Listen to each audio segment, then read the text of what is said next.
Santri, hadirin hadirat, jamaah fardu zuhur, insyaallah semuanya dimuliakan Allah Subhanahu wa taala. Amin ya rabbal alamin. Doa Nabi Ibrahim alaihissalam, Rabbi habli minas sholihin. Minta dapat anak yang soleh.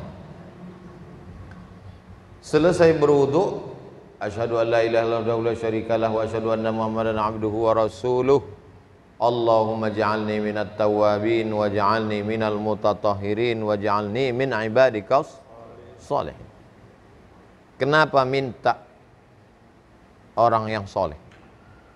Kenapa Nabi Muhammad SAW mengajarkan umatnya selesai berwudu minta jadi orang yang soleh? Dua nabi itu disebut dalam salat. Allahumma salli ala sayyidina Muhammad wa ala ali Muhammad kama sallaita ala Ibrahim wa ala ali Ibrahim. Allahumma barik ala sayyidina Muhammad wa ala ali Muhammad kama barakta ala sayyidina Ibrahim wa ala ali Ibrahim. Sejalan antara doa Nabi Muhammad dengan doa Nabi Ibrahim. Nabi Ibrahim meminta Rabbi habli minas sholihin. Nabi Muhammad mengajarkan Allahumma ja'alni minat tawabin wa ja'alni minal mutatahhirin wa ja'alni min ibadikas sholihin.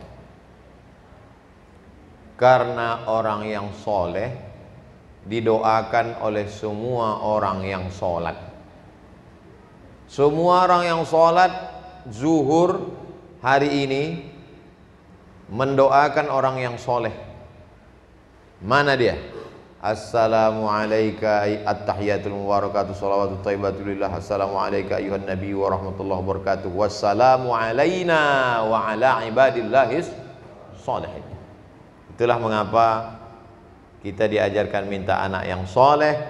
Selesai wudhu kita minta menjadi orang yang soleh, karena orang yang soleh didoakan di dalam sholat tanpa menyebut nama, otomatis, automatically. Ustaz Somad doakan saya, doakan juga saya, disebut namanya. Ya Allah, tawil umurahu, panjangkan umur si fulan, barik lahu fi rizqi. Tapi ada doa yang otomatis kita masuk ke dalam tanpa menyebut nama, dengan syarat satu. Syaratnya adalah soleh, bukan somad. Assalamu alayka, tertentu satu orang, salam kepadamu Nabi Muhammad SAW. Wa ala ibadillahis sholihin, semua yang soleh, pemimpin yang soleh, orang kaya yang soleh, artis yang soleh, santri yang soleh, wali santri yang soleh, maka semua masuk ke dalam. Itu keutamaan yang pertama. Yang kedua, doanya tidak putus dan orang tuanya mendapat keberkahan. Idza matal insan, kalau manusia mati, inqata'a amaluhu, putus amalnya, illa min salasin, kecuali tiga: shadaqatin jariyah, sedekah jariyah, ilmin yuntafa'u bih, ilmu yang bermanfaat. Yang ketiga, waladin salihin, anak yang soleh. Sampai adapun anak-anak yang tidak soleh, maka sesungguhnya orang tuanya tak mendapatkan apa-apa. Apakah dosanya mengalir, Ustaz? Wala taziru waziratu wizra ukhra. Orang tidak memikul dosa orang lain. Tidak ada dosa warisan dalam Islam. Dosa bapak tidak dipikul anak, dosa anak tidak dipikul bapak. Tapi bapaknya berdosa karena tidak mendidik anak. Aslinya bapak itu yang mendidik anaknya bagaimana cara sholat, bagaimana cara puasa, bagaimana cara baca Quran. Tapi karena orang tua tidak mampu, maka dia serahkan ke para asatiz, para ustaz. Dia masukkan ke pondok pesantren Baitus Salam. Daftarkan anak Anda sebelum tanggal penutupan berikut ini. Jadi pondok pesantren bukan laundry pakaian kotor, masukkan pakaian kotor jadi bersih. Salah. Pesantren adalah tempat orang tua yang tidak mampu mendidik anaknya. Dia tidak sanggup karena dia merasa tidak soleh, dia serahkan kepada para asatiz. Anak-anak baca Quran bahasa Arab, disiplin, sholat tepat waktu, bangun subuh, tahajud. maka waladin salihin, anak yang soleh. 3, wa huwa yatawallas salihin. Wa huwa yatawallas salihin, Allah ngurus orang yang soleh. Solehkan dirimu, Allah akan mengurus hidupmu. Hidup ini kalau mau kita urus tidak terurus, banyak sekali. Saya kalau mau saya urus semua haters yang mencaci maki saya, pecah pembuluh darah. Urus saja amalmu, urus hatimu, urus ibadahmu, urus sedekahmu, hidupmu Allah yang ngurus. Tapi memahami ini jangan apatis, seimbang juga antara usaha, ikhtiar dan doa. Jangan nanti adik-adik santri pulang ke rumah ditanya sama orang tuanya, "Dok, sampean nggak belajar?" Allah mengurus hidup kita. Itu namanya aliran sesat. Allah mengurus hidup orang yang soleh. Soleh apanya? Akidahnya soleh, la ilaha illallah Muhammadur Rasulullah. Ibadahnya soleh, subuh, zuhur, asar, maghrib, isya. Akhlaknya soleh. Banyak orang yang soleh ibadah, tapi akhlak tak soleh. Cakapnya kasar, mencaci maki, sumpah serapah. Ada orang akhlaknya soleh, tapi ibadahnya tidak soleh. Kalau ditanya orang, di mana alamat pesantren? Nggak mau nunjuk pakai soleh, baik, sopan, tapi nggak sholat. Maka ini bukan soleh. Soleh itu soleh akidah. Asyhadu an la ilaha illallah wa asyhadu anna Muhammadar Rasulullah. Soleh ibadah, sholatnya, puasanya, zakatnya, hajinya. Soleh akhlak, barulah kita disebut dengan soleh. Kalau kita jaga ketiga kesolehan ini, wa huwa yatawallas salihin, wallah yatawallas salihin, Allah yang akan mengurus orang soleh. Gak usah terlalu pusing memikirkan musuh-musuh, memikirkan pembenci, memikirkan orang yang tidak suka. Nabi Musa alaihissalam tidak pernah memikirkan Fir'aun. Allah yang ngurus Fir'aun. Apa yang terjadi pada Fir'aun? Fir'aun mati bukan disambar petir. Belum pernah kita mendengar ceramah Fir'aun mati disambar geledek. Tidak pernah. Fir'aun mati dengan cara Allah. Bagaimana matinya? Tersedak karena masuk air di Laut Merah. Yang paling lembut adalah air, tapi air bisa menjadi sangat kejam, mematikan Fir'aun. Airnya bukan sembarang air, air asin. Kalau adik-adik mau merasakan bagaimana matinya Fir'aun, keluar dari sini, ambil air garam, masukkan ke gelas, habis itu masukkan ke hidung, naik air itu ke otak, air garam naik. Begitulah rasanya Fir'aun. Kata Fir'aun, begitulah rasaku dulu. Air putih aja, coba kumur-kumur istinsyak masuk ke dalam, sakitnya luar biasa. Pernahkah Nabi Ibrahim alaihissalam memikirkan Namrus? Tidak. Sampai hari ini belum ada status Nabi Ibrahim tentang Namrus. Dia urus saja kesolehannya, dia urus kurbannya, dia urus hatinya, diserahkan sama Allah. Allah yang ngurus musuh-musuhnya. Apa yang terjadi pada Namrus? Tiba-tiba datang seekor nyamuk, masuk ke hidung, masuk ke dalam lubang hidungnya, naik ke atas, menggigit otaknya, dihantukkannya ke dinding, semakin sakit, diambilnya palu godam, pukulnya, pecah sama-sama otaknya, mati. Siapa yang mau merasakan matinya Namrus, keluar dari sini, ambil nyamuk, masukkan ke dalam. Makhluk-makhluk yang lembut, air, membunuh Fir'aun. Nyamuk, banyak nyamuk di rumah Pak Ustadz? Enggak, satu, temannya banyak. Nyamuk itu binatang paling lembut, paling kecil. Innallaha la yastahyi an yadriba mathalan ma ba'udatan fama fawqaha. Allah tidak malu menciptakan makhluk bernama nyamuk atau lebih kecil dari nyamuk. Ada yang lebih kecil dari nyamuk tapi berbahaya. Ada. Siapa namanya? COVID-19. Bentuknya seperti rambutan.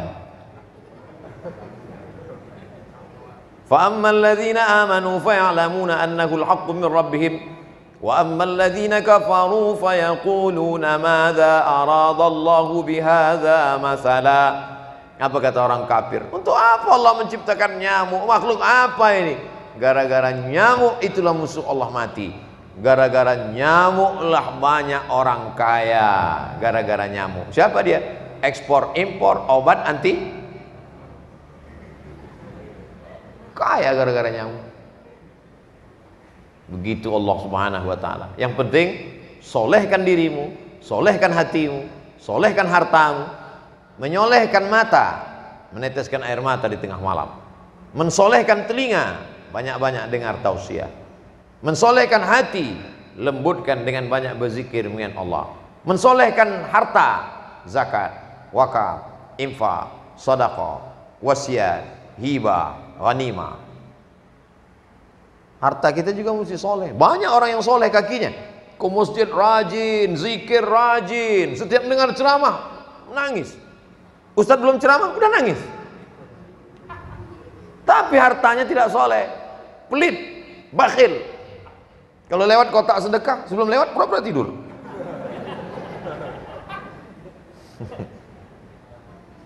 Asal nampak lewat kotak, pura-pura khusyuk dengan jemaah. Oh, matanya saya meleng, udah lewat belum?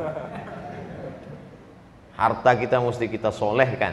Seperti abang-abang kita artis hijrah, mereka nih soleh wajahnya, primus, pria muka soleh, soleh kerjanya, hijrah, soleh hartanya, membangun masjid, namanya Masjid Musyawarah. Dan saya hari ini diundang untuk meresmikan Masjid Musyawarah, dan masjid itu belum selesai. Begitulah solehnya mereka. Artinya mereka mampu untuk menyelesaikan masjid itu. Mampu mereka ini menyelesaikan masjid, tapi mereka tidak mau masuk surga, hanya mereka saja. Mereka ingin yang lain masuk surga. Masa masuk surga cuma mereka aja? Tengok sebelah Mas Dimas, lihat sebelah Mas Rido, lihat sebelah Mas Adi Untung, lihat sebelah Mas Riki, lo lagi. Mereka ingin masuk surga bersama-sama. Nanti ketika mereka semua masuk surga, mereka mencari di mana Ustadz Somad. Saat itu malah malaikat menjawab, dia sudah nunggu lama di ruang VVIP. Amin. Itu sebetulnya minta doa. Solehkan dirimu, karena ada satu tempat yang isinya hanya orang-orang soleh saja. Itu yang keempat. Itulah dia ma'an nabiyyin was-siddiqin was-syuhada was-salihin. 4 penghuni surga. Nabiyin, kita bukan nabi. Siddiqin, Abu Bakar Siddiq, kita tidak selevel dengan itu. Syuhada, kita tidak mati syahid. Hanya tinggal alternatif yang keempat. Kalau 4 pun kita tidak masuk, habislah sudah. Nabiyin, siddiqin, syuhada, salihin. Maka masukkanlah diri ke dalam golongan orang yang soleh. Aku tidak soleh Ustaz, tapi aku suka duduk-duduk dengan orang soleh. Supaya apa? Supaya menular kesolehannya. Emang sakit cacar?